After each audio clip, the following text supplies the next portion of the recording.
So, it was several years ago, I was teaching a workshop and over a weekend, and one of the women there, I was talking to her like this, late in the second day, and I was like, she was a psychologist, and she was a PhD, and she'd been working in the school system for years, and it's like, okay, well, what brings you here? She's like, I have to start over. I don't know anything about people. Kind of conversation. She didn't say exactly that, but she's like, I need a completely new system. I'm like, what are you talking about? She's like, well, she said, I don't believe really the stuff I learned anymore. I didn't know what she learned. She's like, well, what did you learn, and what don't you believe? And she described the story of, she had all these models of psychology, and that you punishment reward, and you get a person to change their behavior by this punishment reward, and it's based on whatever did this studies decades or generations ago, and they had pigeons or dogs or something, and chickens, I don't know, and they could modify their behavior. And she said, and she got her whole PhD on this. And she became very frustrated in raising her son, because she kind of gave these behavioral modifications, and she tried to apply these principles, and she's like, he wouldn't change, or he didn't respond the way I thought, or he became more stubborn and adamant about it, instead of, it's like, I couldn't change behavior. None of this stuff works. So she's like, I really beat myself up, because the stuff wasn't working, so I assumed I was applying the model incorrectly. She was making the mistake. And then, so she tried harder, and that worked less. Okay? Doing more of the thing that didn't work only didn't work more. So she was really frustrated. She couldn't get her son to change his behavior. She says, well, what happened? She says, I was at the dog park. There with the dog and playing with the dogs, and the dogs running around with other dogs, and I was watching the dogs. And I was watching how the dogs behaved. And there were dogs that were fetching, and that's what they wanted to do. Okay? And there were dogs that didn't fetch, and they were never going to fetch. Okay? And she looked at the different dogs. I was like, all these dogs have been bred for these different behaviors. Okay? And some are real loving social animals. Okay? And some are kind of protective guard dogs. Okay? Dogs that have been trained to hunt bears and protect against wolves, and and then you've got little lap dogs that are like trained to just make lots of yippy noises at every sound, to be the alarm dog. Okay. And so she looked at these different kinds of, you have dogs that are going to herd. Okay. They just see something that moves and they want to corral it into a corner. That's what they do. They're like, and she's like, these breeds, these behaviors, they're born with. These dogs are all different.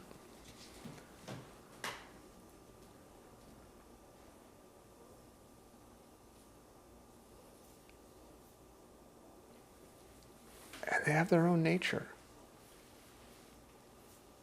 It's like, and I've got to figure out what breed my son is and let him be his own breed. Okay?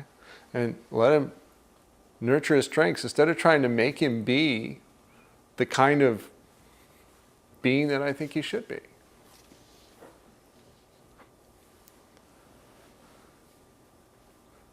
And the conversation went on, and she also was figuring out, there's like, she didn't know what breed she was. She didn't know what her nature was. Okay?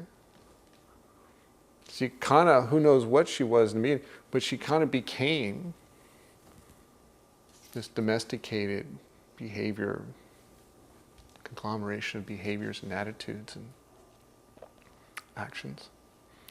She wasn't sure if it was really her nature. So she was unraveling that.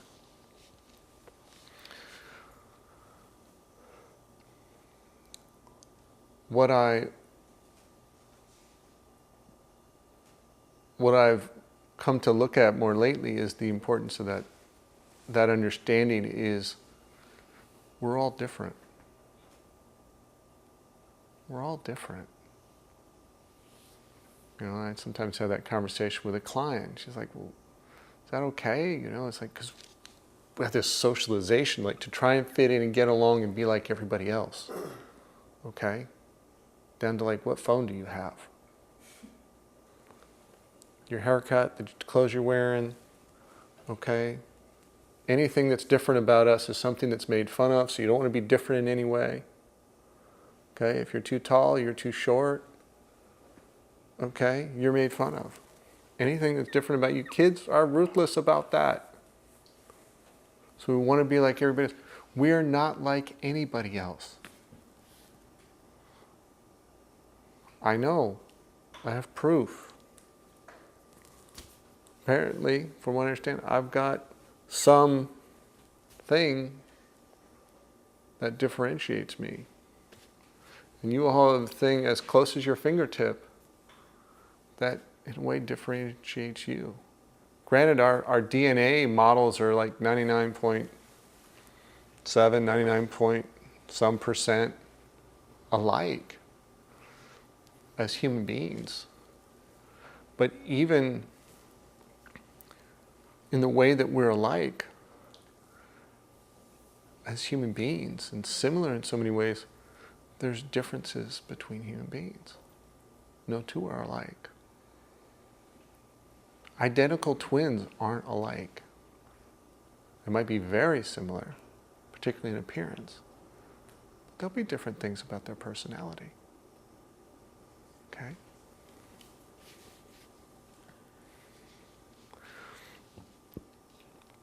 So there's a conundrum of trying to fit in, trying to be like everybody else so we're socially acceptable. And yet, somewhere in oftentimes in our ego and maybe just the integrity of our awareness, we're different. We're not like anybody else. Now our ego will want to take that as like we're better than anybody else, or the opposing, I'm worse than everybody else version, because it'll lift us up falsely or it'll put us down falsely, making us special. It's just not enough to be different. We have to be worse different, better different, or worse different. Because that judge is there making a comparison.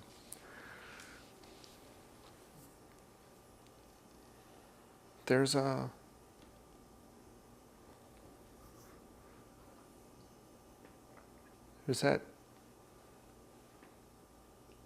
thing we are as humans, that we are each our own breed. We're more complex than dogs. Okay? And I think somewhere in the socialization of everybody doing the same thing in school, everybody wearing the same clothes, not being made fun of, we try really hard to be the same as everybody else, to be accepted like everybody else. And the judge voice in our head, as I was talking to somebody earlier, points out any time that we're different. Oh, you shouldn't be doing that. You're not that special. Oh, you're better than them. You shouldn't, be doing what they're doing. You should be better. It's like it judges us if we try to fit in. It judges us if we don't fit in. Okay, that's the nonsense of it.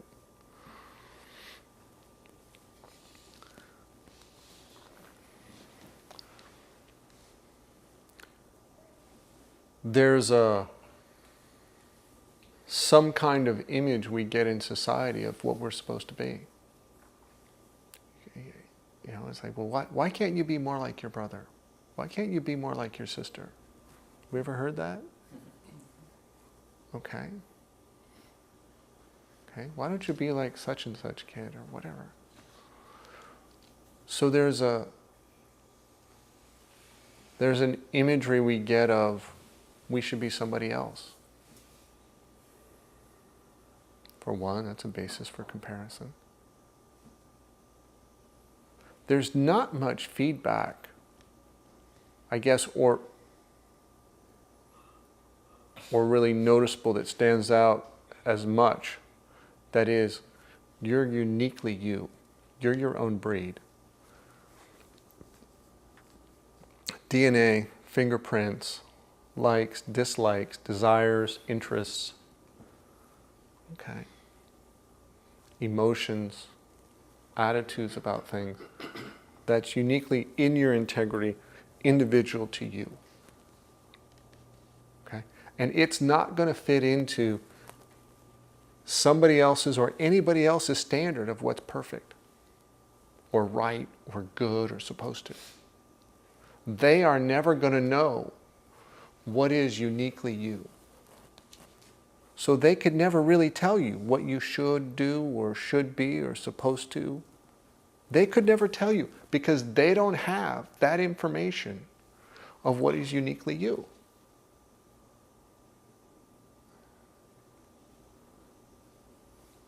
No one could really tell you what is your nature, what's your authentic integrity nature.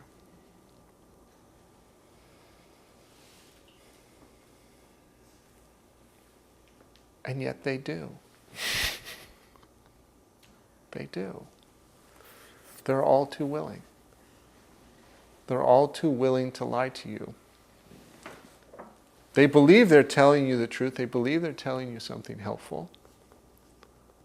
Some version of guidance.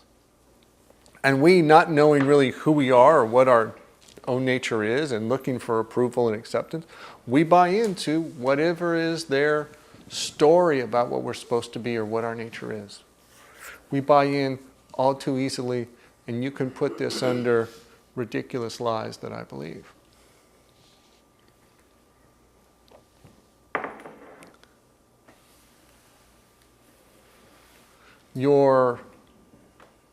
What you are in your nature, your integrity, your authenticity, no one but you will ever know. But what if a person doesn't? Well, assuming they become aware that they're like, I don't know what my authentic nature is, which is, what am I without all these domesticated layers, without all these supposed to, should, self-important beliefs? What am I without all that? Then the journey becomes, or these wounds, these emotional wounds, to boot. What are you without all that? That for me is what I wanted to know and that I wanted to live. Okay, so that became my journey. Okay? But that answer may not fit anybody else. They have to decide for themselves. Do they want to go through the effort of unraveling those wounds and those layers of beliefs and discover that and live that? And then they'll be on their journey. Okay? Some people will decide, or their self-importance will decide for them, you know what, that sounds like too much work. Okay?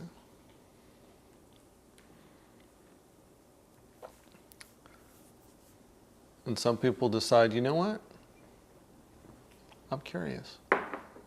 Or they see the suffering that happens or the unhappiness that happens because they're trying to be something they're not. And they go, I don't want to be unhappy. For me, it wasn't about this thing called authenticity or integrity. It was like, I'm not happy. And here's all the stuff that I agreed to have piled on me. But I want out of the way so I could be happy. It was simpler for me. You all got to figure out what that is for you. The crux of the problem in terms of our unhappiness is these supposed tos, these ways that we try to fit in, these ways that people have tried to paint on us their image of what we should be, who we are. If we agree, if we accept that in any ways,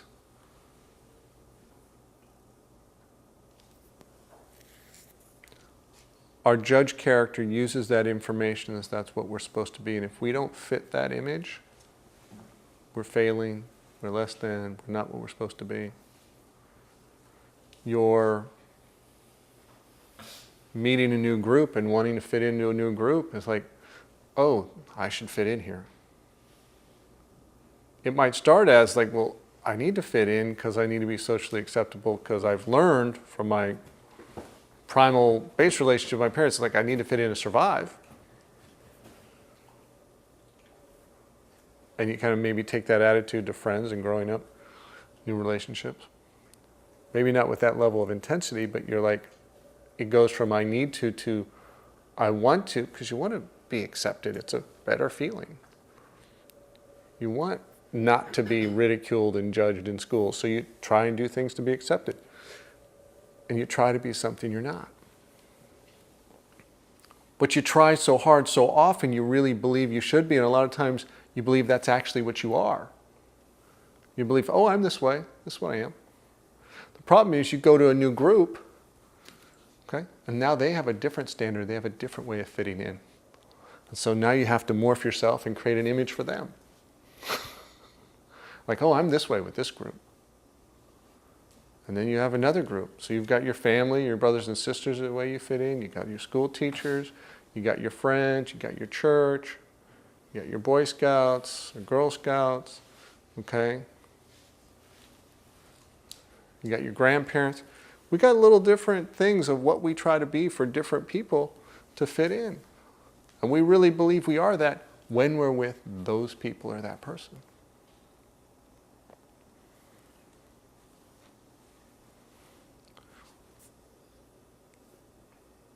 We wear a lot of masks to fit in.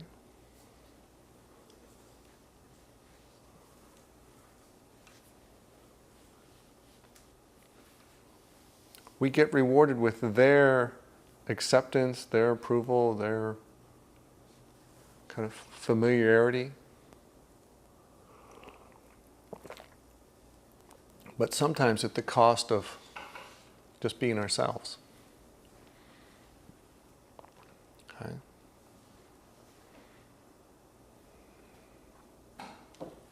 We're there in the circus doing tricks for other people. Okay.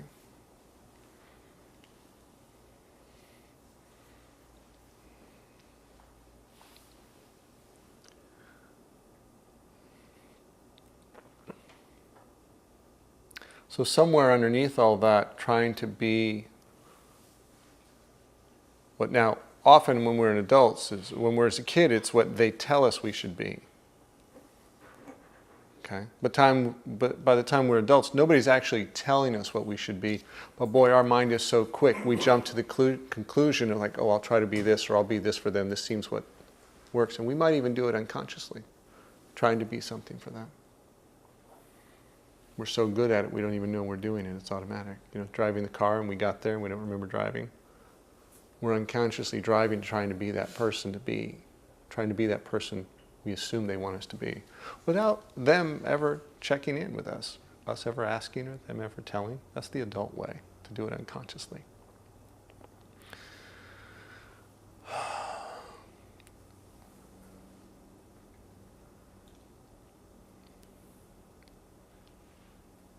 The clues to that, like I said yesterday, is I have to. When it comes to doing something for them, I need to. Why? Because I don't want to feel this other emotion that might happen if I don't fit in. Other clues are what they're thinking of us. What are we thinking they think of us? That's a big motivator, because behind that will be an emotional response. Oh, I don't want to feel this way, I better try and do this. We're managing our own emotions. that we've made subject to their opinion. That's not our nature. Okay, that's domesticated approval. So somewhere in it, though,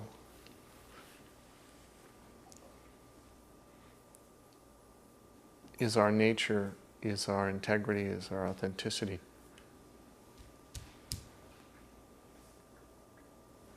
And I can't tell you what it is. It's not that I won't tell you. I can't tell you because I don't know what it is for any of you or anyone. But I'm telling you it's something. And it comes without a story. It has no criteria. It exists without words. I'm pointing to something that's called being authentic that you can't make yourself do. Here's one of the conundrums. You can say, well, I'm going to decide to be authentic.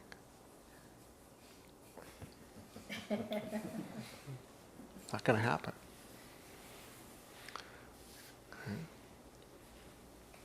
What you can do is shed all the stuff that's in the way. You can shed the self-importance, the false beliefs, the emotional wounds. You shed all that stuff, and what's left over is just your natural self.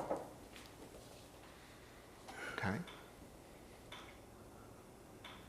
This thing that says, I'm going to just be authentic, or I'm just going to... you know what that is? That voice is starting from this identity of this character that says, I'm not authentic, but that's what I want to be. I'm going to do that. But you see what voice says that? The voice says that assumes I'm not authentic yet. That's the voice that says I need to go be authentic. That's what I'm going to go do. Okay. Do you see how you can't get there through that narrative? You can't get there through the identity of that character. Because your authentic nature doesn't have these characters, doesn't have these voices saying that it needs to try anything. Now, if you want to get more genuine and authentic, you go from want to I will. Okay? The victim might use a phrasing, I want. I want this thing that I don't have, I feel lack of. Okay? But from our integrity, when we decide something, like, you know what? I will. I am doing. I am becoming, I will change, I will create. I will is a creative. We're tapping into, because of a difference in language, phrasing makes a difference. We're tapping into a force within us. And we're expressing and creating in a different way, in a new direction. Some of this gets back to, in spite of, yes, we have responsibilities and we have jobs and we have to take care of our lives and provide for our family, a lot of that often interferes with doing what we love. Okay? We give up, our passion for playing music or singing or time for art and painting. Those things may not be the thing we have to do, but in a way it was an avenue, an activity that put us in touch with a feeling that was joyful, that was just a way to be happy without working at it. That's a clue to your nature. That's a clue to what opens up that flow of love and life. Okay? It doesn't mean you have to do that thing to be happy, but it's a clue that you can feel that way. Okay?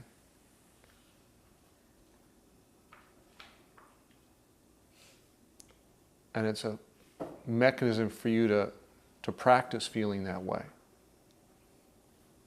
And then it's about allowing yourself to feel that way in other things. You are your own breed. And all you have to do is go like that far and you'll find it. There's your proof. Okay? And it's beautiful being you.